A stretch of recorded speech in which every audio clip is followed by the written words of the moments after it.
Gas trouble ഇല്ലാത്ത ആരാണുള്ളത്? നമ്മുടെ പ്രവർത്തനത്തെ ഏറ്റവും കൂടുതൽ ബാധിക്കുന്ന പ്രധാനപ്പെട്ട ഒരു ബുദ്ധിമുട്ടാണ് ഗ്യാസ് ട്രബിൾ. എങ്ങനെ അതിനെ മറികടക്കാം? എന്തുകൊണ്ടാണ് ഈ പ്രശ്നങ്ങൾ വരുന്നത്? ഈ ലക്ഷണങ്ങൾക്കൊക്കെ പല കാരണങ്ങളുണ്ട്. അതിൽ ഏറ്റവും പ്രധാനപ്പെട്ട 2 കാരണങ്ങളെക്കുറിച്ചാണ് ഇന്ന് നമ്മൾ ചർച്ച ചെയ്യുന്നത്.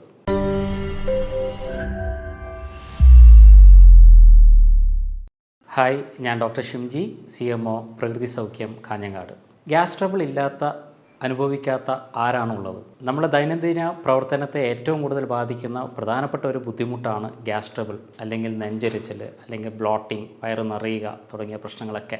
ഇത്തരം പ്രശ്നം നമുക്ക് വരികയാണെങ്കിൽ ആ വന്ന ഗ്യാസ് പുറത്തേക്ക് പോകുന്നത് വരെ, ബർപ്പിംഗ് ആയിട്ടോ തികട്ടിയിട്ടോ അല്ലെങ്കിൽ കീഴ്വായുവായിട്ടോ പുറത്തേക്ക് പോകുന്നത് വരെ നമ്മൾ വളരെയധികം അസ്വസ്ഥരായിരിക്കും.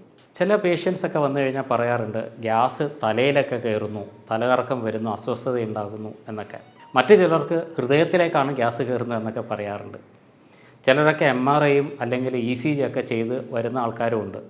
എല്ലാ ടെസ്റ്റുകളും ചെയ്ത് ഒരു കുഴപ്പമില്ല എന്ന് പറഞ്ഞ് മാനസികമായിട്ടുള്ള പ്രശ്നങ്ങളാണെന്ന് കൺക്ലൂഷനിലേക്ക് എത്തിച്ചേരുന്ന ആൾക്കാരും ഉണ്ട്. പക്ഷെ പൊതുവായി നെഞ്ചരിച്ചിലായാലും ബ്ലോട്ടിംഗ് ആയാലും മറ്റുള്ള ഗ്യാസ് ട്രബിൾ ആയാലും കൊടുക്കുന്ന മരുന്ന് ജലൂസിലായിരിക്കാം. എല്ലാ അസുഖത്തിനും ഒരു മരുന്ന്. പക്ഷേ പലപ്പോഴും ജലൂസിൽ കഴിക്കുമ്പോൾ ഈ പ്രശ്നങ്ങൾ, സിംറ്റങ്ങൾ ഒരു പരിധിവരെ കുറയാറുണ്ടെങ്കിലും പിന്നീട് കൂടുതൽ ശക്തമായി അടുത്ത ദിവസങ്ങളിൽ പ്രത്യക്ഷപ്പെടുന്നതായിട്ടും കാണാം. എന്തുകൊണ്ടാണ് ഈ പ്രശ്നങ്ങൾ വരുന്നത്? ഈ ലക്ഷണങ്ങൾക്കൊക്കെ ഒരു കാരണം മാത്രമാണോ ഉള്ളത്? ഇതാണ് ഇന്ന് നമുക്ക് പരിശോധിക്കേണ്ടത്. ഇത്തരം ലക്ഷണങ്ങൾക്കൊക്കെ ഒരു കാരണമല്ല, പല കാരണങ്ങളുണ്ട്. അതിൽ ഏറ്റവും പ്രധാനപ്പെട്ട 2 കാരണങ്ങളെക്കുറിച്ചാണ് ഇന്ന് നമ്മൾ ചർച്ച ചെയ്യുന്നത്. അതിലേറ്റവും ആദ്യത്തേത് ഹൈപ്പോ ആസിഡിറ്റി. എന്ത് പ്രശ്നം വന്നാലും നമ്മൾ പറയുക ആസിഡ് കൂടി, അസിഡിറ്റി ഉണ്ട് എന്നാണ്. പക്ഷേ പല ലക്ഷണങ്ങളും ഒരു പക്ഷേ ശരീരത്തിനകത്തുള്ള ആസിഡിൻ്റെ അളവ് കുറയുന്നത് കൊണ്ടായിരിക്കാം. എങ്ങനെയാണ് ശരീരത്തിനകത്തുള്ള ആസിഡ് കുറയുന്നത്? നമ്മുടെ ശരീരത്തിൽ ആസിഡ് ഉണ്ടാക്കുന്നത് പെരൈറ്റൽ സെൽസ് എന്ന് പറയുന്ന സെല്ലിലാണ്. ഈ പെരൈറ്റൽ സെൽസിന് ഏതെങ്കിലും തരത്തിലുള്ള ഇൻഫ്ലമേഷൻ വരികയാണെങ്കിൽ ആസിഡിൻ്റെ സെക്രീഷൻ ഉണ്ടാകില്ല. ഇത്തരത്തിൽ ആസിഡിൻ്റെ നിർമ്മാണം തടസ്സപ്പെടുത്തുമ്പോഴാണ് പലപ്പോഴും പലർക്കും ഈ പറയുന്ന അസ്വസ്ഥതകൾ ഉണ്ടാകാറുള്ളത്. എന്തുകൊണ്ടാണ് ഇത്തരം പെരൈറ്റൽ സെൽ ഡാമേജ് അല്ലെങ്കിൽ ബ്ലോക്കേജ് ഉണ്ടാകുന്നത്? ശരിയായ ഒരു കാഴ്ചപ്പാട് അതിൽ വരുന്നത് എച്ച് പൈലോറി എന്ന് പറയുന്ന ബാക്ടീരിയയുടെ അളവ് വരുന്ന വ്യത്യാസമാണ്. എച്ച് പൈലോറി ശരീരത്തിനകത്തുള്ള ആസിഡിൻ്റെ അളവ് കുറക്കാനും സഹായിക്കുന്ന ഒരു കാര്യമാണ്. ഇത് മുൻപേ തന്നെ ഹെൽത്ത് മേഖലയിൽ ചർച്ച ചെയ്യപ്പെട്ടുകൊണ്ടിരിക്കുന്ന ഒരു വസ്തുതയുമാണ്. റീസെൻ്റായിട്ട് നമ്മൾ മനസ്സിലാക്കിയ വേറൊരു കാര്യം കൂടിയുണ്ട്. പലപ്പോഴും ഹൈപ്പോ ആസിഡിറ്റി അല്ലെങ്കിൽ ആസിഡ് കുറയുക എന്ന് പറയുന്ന കണ്ടീഷൻ അസോസിയേറ്റ് ചെയ്ത് വരുന്നത് തൈറോയ്ഡ് ആൻറ്റിബോഡിയുമായിട്ടാണ്. ശരീരത്തിൽ തൈറോയ്ഡ് ആൻറ്റിബോഡി റിയാക്ഷൻ ഉള്ളവർക്ക് ഹൈപ്പോ ആസിഡിറ്റി അല്ലെങ്കിൽ ആസിഡിൻ്റെ സെക്രീഷൻ കുറഞ്ഞു വരുന്നതായിട്ട് ക്ലിനിക്കൽ റിസർച്ചസിൽ വ്യക്തമായിട്ടുണ്ട്. അപ്പോൾ ശരീരത്തിനകത്ത് വരുന്ന ആൻറ്റിബോഡീസ്, തൈറോയ്ഡ് ആൻറ്റിബോഡീസ് കൊണ്ടും ശരീരത്തിനകത്തുള്ള ഹൈഡ്രോക്ലോറിക് ആസിഡിൻ്റെ അളവ് കുറയാം. ഇത്തരത്തിൽ ഹൈപ്പോ ആസിഡിറ്റി അല്ലെങ്കിൽ ആസിഡ് ശരീരത്തിൽ കുറഞ്ഞവരെ എങ്ങനെ പെട്ടെന്ന് മനസ്സിലാക്കാം? ഭക്ഷണം കഴിച്ച് ആദ്യം പ്രശ്നമൊന്നും ഇല്ലെങ്കിലും ഒരു 20-25 മിനിറ്റൊക്കെ കഴിയുമ്പോഴായിരിക്കും ഇവർക്കുള്ള അസ്വസ്ഥതകൾ വർദ്ധിക്കുക. ഇത്തരത്തിൽ ഭക്ഷണം കഴിച്ച് ഒരു 20 മിനിറ്റിന് ശേഷമാണ് നിങ്ങളുടെ അസ്വസ്ഥതകൾ വരുന്നതെങ്കിൽ അത് ഹൈപ്പോ ആസിഡിറ്റി ആവാനുള്ള സാധ്യതയാണ് കൂടുതൽ. നമുക്കെങ്ങനെ ഹൈപ്പർ ആസിഡിറ്റി ആണോ അല്ലെങ്കിൽ ആസിഡ് കൂടിയത് കൊണ്ടാണോ അല്ലെങ്കിൽ ആസിഡ് കുറഞ്ഞത് കൊണ്ടാണോ പ്രശ്നം ഉണ്ടാകുന്നതെന്ന് മനസ്സിലാക്കുന്നത്? എന്താണ് അതിൻ്റെ ടെസ്റ്റ്? ബേക്കിംഗ് സോഡ ടെസ്റ്റ് ചെയ്യുക വഴി നിങ്ങൾക്കുള്ളത് ഹൈപ്പോ ആസിഡിറ്റി ആണോ എന്ന് നിങ്ങൾക്ക് തിരിച്ചറിയാം. ഇതിൽ ചെയ്യേണ്ടത് 1/4 ടീസ്പൂൺ ബേക്കിംഗ് സോഡ എടുക്കുക, 100 ml വെള്ളത്തിലേക്ക് ഇത് മിക്സ് ചെയ്യുക. അത് കലക്കി കുടിച്ചതിന് ശേഷം സ്റ്റോപ്പ് വാച്ച് ഓൺ ചെയ്യുക. 4 മിനിറ്റിനകം നിങ്ങൾക്ക് ബർപ്പിംഗ് അല്ലെങ്കിൽ ഗ്യാസ് പുറത്തേക്ക് വരുന്നുണ്ടെങ്കിൽ നിങ്ങളുടെ ആസിഡ് നോർമലാണ്. കാരണം ബേക്കിംഗ് സോഡയിലുള്ള ചില കെമിക്കൽസ് സ്റ്റൊമക്ക് ആസിഡുമായി ചേർന്ന് പ്രവർത്തിക്കുന്നതിൻ്റെ ഫലമായിട്ടാണ് ബർപ്പിംഗ് അല്ലെങ്കിൽ പുറത്തേക്ക് ഗ്യാസ് വരുന്നത്. പക്ഷേ നിങ്ങൾക്ക് ആ സമയത്ത് വയറിനകത്ത് ആസിഡിറ്റി ഇല്ലെങ്കിലോ പ്രോപ്പറായിട്ട് ആസിഡ് ഇല്ലെങ്കിൽ ഈ ബർപ്പിംഗ് വരില്ല, തികട്ടലുണ്ടാകില്ല. 4 മിനിറ്റിനകവും ഈ തികട്ടൽ വന്നില്ലെങ്കിൽ ഒരു പക്ഷേ നിങ്ങൾക്ക് ഹൈപ്പോ ആസിഡിറ്റി എന്ന കണ്ടീഷനായിരിക്കാം ഉള്ളത്. ഇത്തരത്തിൽ ഹൈപ്പോ ആസിഡിറ്റി ആണെങ്കിൽ എങ്ങനെയാണ് അതിനെ മറികടക്കാൻ വേണ്ടി കഴിയുക? എൻ്റെ ക്ലിനിക്കൽ പ്രാക്ടീസിൽ സാധാരണഗതിയിൽ ഇത്രയും പ്രശ്നവുമായിട്ട് വരുന്ന ആൾക്കാർക്ക്, പ്രത്യേകിച്ച് മുട്ടയൊക്കെ കൊടുക്കുമ്പോൾ, ഹൈ പ്രോട്ടീൻ ആയിട്ടുള്ള സാധനങ്ങൾ കൊടുക്കുമ്പോൾ അതിന് തൊട്ട് മുമ്പ് ഒരു 5 മിനിറ്റ് മുമ്പ് ഞാൻ അവർക്ക് 1 spoon apple cider vinegar 1 glass വെള്ളത്തിൽ മിക്സ് ചെയ്ത് കൊടുക്കാറുണ്ട്.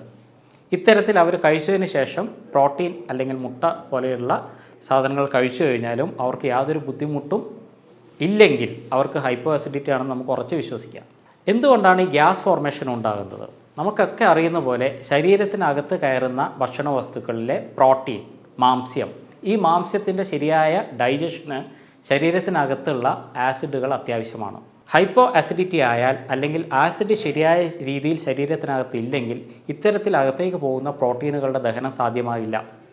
ഇവ അകത്ത് കിടന്ന് ഫെർമെൻറ്റഡ് ആവുകയും അതിൻ്റെ ഫലമായിട്ടുണ്ടാകുന്ന ഗ്യാസ് ഫോർമേഷനുമാണ് നമ്മളെ ബുദ്ധിമുട്ടിലേക്ക് നയിക്കുന്നത്. അതുകൊണ്ട് തന്നെ ആപ്പിൾ സിഡർ വിനെഗർ പോലെയുള്ള കാര്യങ്ങൾ, ആസിഡ് ക്യാരക്ടറുള്ള വസ്തുക്കൾ നമ്മുടെ ശരീരത്തിനകത്തുള്ള ഇത്തരം പ്രശ്നങ്ങളെ കുറക്കാൻ വേണ്ടി സഹായിക്കും.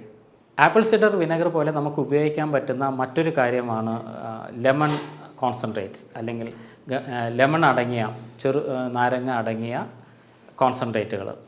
അതേപോലെ തന്നെ ജിഞ്ചർ, പ്രത്യേകിച്ച് ജിഞ്ചർ കൂടി ചേർത്തിട്ടുള്ള മോര്, ഇതൊക്കെ നമ്മളെ ഇത്തരത്തിലുള്ള പ്രശ്നങ്ങളിൽ നിന്ന് മറികടക്കാൻ വേണ്ടി സഹായിക്കുന്നതാണ്. ഇപ്പോൾ നമ്മൾ ഡിസ്കസ് ചെയ്ത എല്ലാ ലക്ഷണങ്ങളും ഹൈപ്പർ അസിഡിറ്റിയിലും കാണിക്കാം, ആസിഡ് വർദ്ധിച്ച അവസ്ഥയിലും കാണിക്കാം. എന്തുകൊണ്ടാണ് ഹൈപ്പർ അസിഡിറ്റി വരുന്നത്? നേരത്തെ നമ്മൾ ചർച്ച ചെയ്തതുപോലെ പെരൈറ്റൽ സെൽസാണ് ഈ ആസിഡിനെ സെക്രീറ്റ് ചെയ്യുന്നത്. പെരൈറ്റൽ സെൽസിലുണ്ടാകുന്ന ചില ട്രിഗേഴ്സ്, അതിനകത്ത് വരുന്ന ചില സ്റ്റിമുലേഷൻസ് ആണ് ഇത്തരത്തിലുള്ള ഓവറായിട്ടുള്ള ആസിഡ് സെക്രീഷന് ഇടവരുത്തുന്നത്. എന്തൊക്കെയാണ് പ്രധാനമായിട്ടും ഹൈപ്പർ ആസിഡിറ്റിക്ക് കാരണമാകുന്ന കാര്യങ്ങൾ? അതിലേറ്റവും പ്രധാനം എച്ച് പൈലോറി തന്നെയാണ്. എച്ച് പൈലോറി ഈക്വലി ഹൈപ്പോ അസിഡിറ്റിക്കും ഹൈപ്പർ അസിഡിറ്റിക്കും കാരണക്കാരനാകുന്നു എന്നുള്ളതാണ്. അപ്പോൾ എച്ച് പൈലോറിയെ നിയന്ത്രിക്കുക എന്നുള്ളതും വളരെ പ്രധാനപ്പെട്ട ഒരു കാര്യമാണ്. ഇതേപോലെ തന്നെ കോർട്ടിസോൾ അല്ലെങ്കിൽ സ്ട്രെസ് ഹോർമോൺസ്, കോർട്ടിസോൾ പോലെയുള്ള സ്ട്രെസ് ഹോർമോൺസുകളും നമ്മുടെ ഹൈപ്പർ സെക്രീഷന് സാധ്യത ഉണ്ടാക്കുന്നു. അതുകൊണ്ട് ഹൈപ്പർ അസിഡിറ്റി ഉള്ളവർ സ്ട്രെസ് മാനേജ്മെൻറ്റ് ചെയ്യേണ്ടതും വളരെ വളരെ അത്യാവശ്യമുള്ള കാര്യം തന്നെയാണ്. ഇനി നിങ്ങൾക്ക് വന്നത് ഹൈപ്പർ അസിഡിറ്റി കൊണ്ടുള്ള പ്രശ്നങ്ങളാണെങ്കിൽ എങ്ങനെ അതിനെ മറികടക്കാം?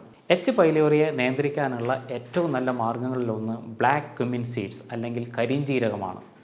കരിഞ്ജീരകം 1-2 സ്പൂണ് പൊടിച്ച് അതിനകത്ത് തേനിൽ ചാലിച്ച് കഴിക്കുന്നത്, 2 നേരമായി കഴിക്കുന്നത് എച്ച് പൈലോറിയെ നിയന്ത്രിക്കാൻ വളരെയധികം സഹായിക്കുന്നതാണ്. പ്രോബയോട്ടിക്സ് അടങ്ങിയ ഭക്ഷണങ്ങൾ കഴിക്കുക എന്നുള്ളതും ഇതിന് നല്ലൊരു പ്രതിവിധിയാണ്. അതേപോലെ തന്നെ നന്നാറി വേര് ചതച്ചിട്ട് തിളപ്പിക്കുന്ന വെള്ളം കുടിക്കാനായി ഉപയോഗിക്കുക. 1-2 ലിറ്റർ വെള്ളം തിളപ്പിച്ച് വെച്ച് നന്നാറി വെള്ളം കുടിച്ചുകൊണ്ടിരിക്കുന്നതും ഹൈപ്പർ അസിഡിറ്റിയെ കുറക്കാൻ വേണ്ടി വളരെയധികം സഹായിക്കുന്നതാണ്. ഈ സിംറ്റംസ് അല്ലാതെ തന്നെ ഹെമറ്റോളജിക്കലി രക്തത്തിൽ വരുന്ന വ്യത്യാസങ്ങളും പഠനവിധേയമാക്കാറുണ്ട്. CBC പോലെയുള്ള ജനറലായിട്ട് ചെയ്യുന്ന ടെസ്റ്റുകൾ, അല്ലെങ്കിൽ എൻഡോസ്കോപ്പി പോലെയുള്ള കാര്യങ്ങൾ, എച്ച് പൈലോറിയുടെ പ്രസൻസ് കണ്ടുപിടിക്കാനുള്ള എക്സാമിനേഷൻസ്, ഇതെല്ലാം കൂടിച്ചേർന്ന് കൃത്യമായ രീതിയിലുള്ള ഒരു ഡയഗ്നോസിസിൽ എത്തിച്ചേർന്ന് എന്ത് അസുഖമാണോ നിങ്ങൾക്കുള്ളത്, എവിടെയാണോ അത് ബാധിച്ചിട്ടുള്ളത്, അതിനനുസരിച്ച രീതിയിലേക്കുള്ള ചിട്ടകളും ക്രമീകരണങ്ങളും ഭക്ഷണ രീതിയിലായാലും ജീവിതചര്യയിലായാലും നടത്തുക എന്നുള്ളതാണ് ഏറ്റവും പ്രധാനമായി നമ്മൾ ചെയ്യേണ്ടിയിരിക്കുന്നത്. അപ്പോൾ എന്ത് തരത്തിലുള്ള പ്രശ്നമാണ് നിങ്ങളെ ബാധിച്ചിട്ടുള്ളത്, ഹൈപ്പർ ആണോ ഹൈപ്പോ ആണോ എന്ന് തിരിച്ചറിഞ്ഞ് അതിനുള്ള ചികിത്സ ശരിയായ രീതിയിൽ ചെയ്യുക എന്നതാണ് ഈ പ്രശ്നത്തെ മറികടക്കാനുള്ള ഏറ്റവും നല്ല വഴി. കൂടുതൽ ഹെൽത്ത് ടിപ്സുമായി വീണ്ടും നമുക്ക് കാണാം. അതുവരെ എല്ലാവർക്കും നന്ദി.